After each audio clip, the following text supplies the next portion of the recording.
BJP మాజీ MP GVL Narasimhan నివాసంలో Holi melon కార్యక్రమం నిర్వహించారు. ఈ కార్యక్రమంలో కేంద్ర న్యాయ పార్లమెంటరీ వ్యవహారాల శాఖ మంత్రి అర్జున్ రామ్, బీజేపీ రాష్ట్ర అధ్యక్షురాలు Rajahmundry MP Purandeswari, BJP MLA Eswar Rao పాల్గొన్నారు. ఈ సందర్భంగా వారు మాట్లాడుతూ హోలీ భారతీయ సంస్కృతిని ఇనుమడింపజేస్తుందని అన్నారు. మనం హోలీని శ్రీరామనవమి పండుగకి ముందొచ్చే వసంతోత్సవంగాను ఘనంగా నిర్వహించుకుంటాం. ప్రాంతాలకు అతీతంగా జరుపుకునే పండుగ హోలీ అని అన్నారు. ఎన్డీఏ ప్రభుత్వంలో హోలీ రాష్ట్రాభివృద్ధికి బాటలు వేస్తుందన్నారు.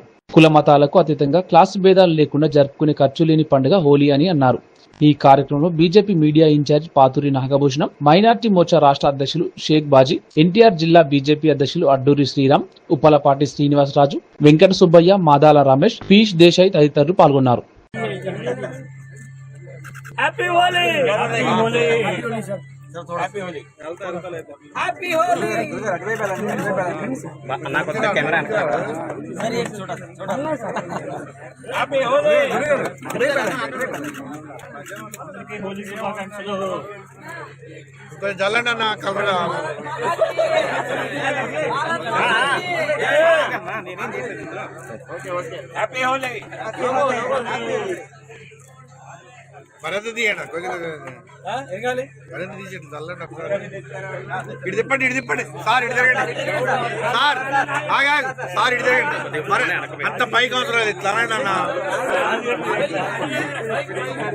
అంత పైకి వద్దు జస్ట్ ఇట్లాంటి చాలు ఓ బాబు అడ్డోలే మధ్య జరుపుకోవడం జరుగుతోంది.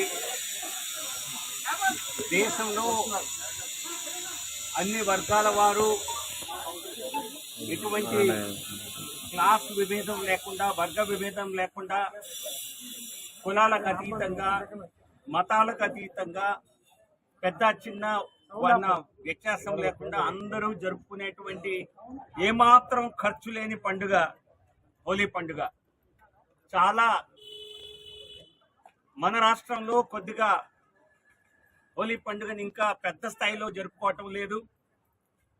దానికి అదేదో ఇతర ప్రాంతాలకు చెందిన పండుగని కొంతమంది అనుకునేటువంటి పరిస్థితి ఉంది. కానీ నిజం చెప్పాలంటే నేను ఢిల్లీలో ఉన్న అనేక సంవత్సరాల్లో గమనించింది ఏంటంటే అత్యంత ఆనందాన్ని ఇచ్చే పండుగల్లో హోలీ పండుగ ఒక ప్రధానమైన పండుగ. శీతాకాలం నుంచి వసంతకాలంకి కాలం మారేటువంటి సమయంలో అందరూ అన్ని వర్గాల వారు జరుపుకునేటువంటి ఆనందకరమైన పండుగ.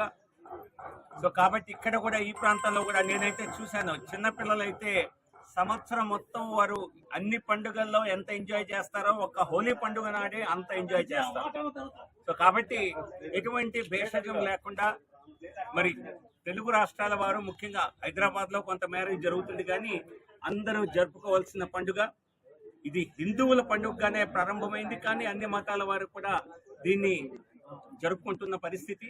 సో తప్పనిసరిగా హోలీ పండుగ మరి అందరూ వైభవంగా రానున్న సంవత్సరాల్లో జరుపుకోవాలని, ఈ వసంతకాలం రానున్న వసంతకాలం అందరికీ కూడా మరి ఆనందాన్ని తీసుకురావాలని,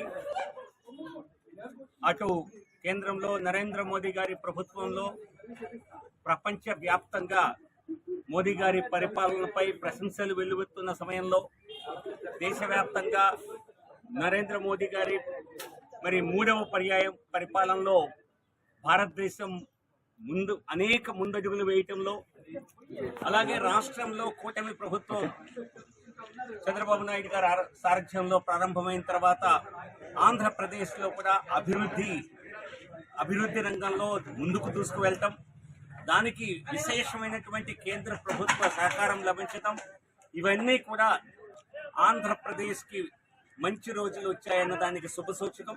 సో ఖచ్చితంగా రానున్న 4 సంవత్సరాల్లో ఆంధ్రప్రదేశ్ మరి విశేషమైనటువంటి అభివృద్ధిని సాధించి, మరి విభజన తర్వాత రాష్ట్ర ప్రజలైతే మేము కోల్పోయామనుకున్నారో అటువంటి ఆలోచన నుంచి ముందుకి అభివృద్ధి పదంలో ఉత్తరాది భారతదేశానికి చెందినటువంటి పండుగగా చాలా మంది భావిస్తుంటారు.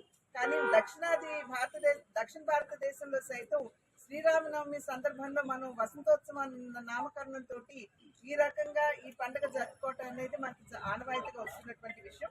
అయితే ఇవాళ యావత్ భారతదేశంలో ఏక్ భారత్ శ్రేష్ఠ భారత్, అంటే భారతదేశం అంతా ఒక్కటే అనేటువంటి భావన స్పృశించే విధంగా ఇవాళ హోలీ పండుగని ప్రాంతాలకి అతీతంగా ప్రతి ఒక్కరూ కూడా చక్కటి వాతావరణంలో నిర్వహించుకోవడం జరుగుతుంటుంది. ఏదైతే సందేశం ఈ హోలీ పండుగ మనకి ఇస్తుందో అంటే సహభ్రాతృత్వం అనేటువంటి ఒక సందేశాన్ని మనకి హోలీ ఇస్తున్నటువంటి సందర్భంలో అందరూ కూడా ఆ యొక్క సందేశాన్ని అందిపుచ్చుకుంటూ అందరినీ కలుపుకుంటూ మనం ముందుకు వెళ్ళాలి. ఎప్పుడైతే మనం ఆ రకంగా ముందుకు వెళ్ళగలుగుతామో అప్పుడు ఒక శ్రేష్టమైన భారతదేశాన్ని నిర్మించుకునేటువంటి అవకాశం ఉంటుంది అనేటువంటి ఆలోచన మనందరికీ కలగాలి. మోడీ గారు ఏ విధంగా ఆయన మొదటి నుండి కూడా సబ్కే సాత్ సబ్కా వికాస్ అంటే అందరినీ కలుపుకుంటూ మనం ముందుకు వెళ్ళాలి అనేటువంటి నినాదాన్ని వారు ఇచ్చారు. ఇది నినాదం మాత్రమే కాదు, భారతీయ జనతా పార్టీకి సంబంధించి అదే విధంగా మోడీ గారికి సంబంధించి కూడా ఇది ఒక విశ్వాసం అని చెప్పి మీ అందరికీ కూడా నేను తెలియజేసుకుంటున్నాను. కనుక ఆ రకమైనటువంటి భావనతోటి ఏదైతే మోడీ గారు మనకు మార్గనిర్దేశకత్వం చేశారో భారతీయ జనతా పార్టీ కార్యకర్తలు అందరూ కూడా ఆ యొక్క సందేశాన్ని ముందుకు తీసుకెళ్తున్నటువంటి సందర్భంలో దేశ ప్రజలు కూడా హోలీ పండుగ ఇచ్చేటువంటి ఆ సహభ్రాతృత్వం అనేటువంటి ఆ సందేశాన్ని అందిపుచ్చుకుంటూ ముందుకు వెళ్ళాలని చెప్పి అభ్యర్థిస్తూ మరొక్కసారి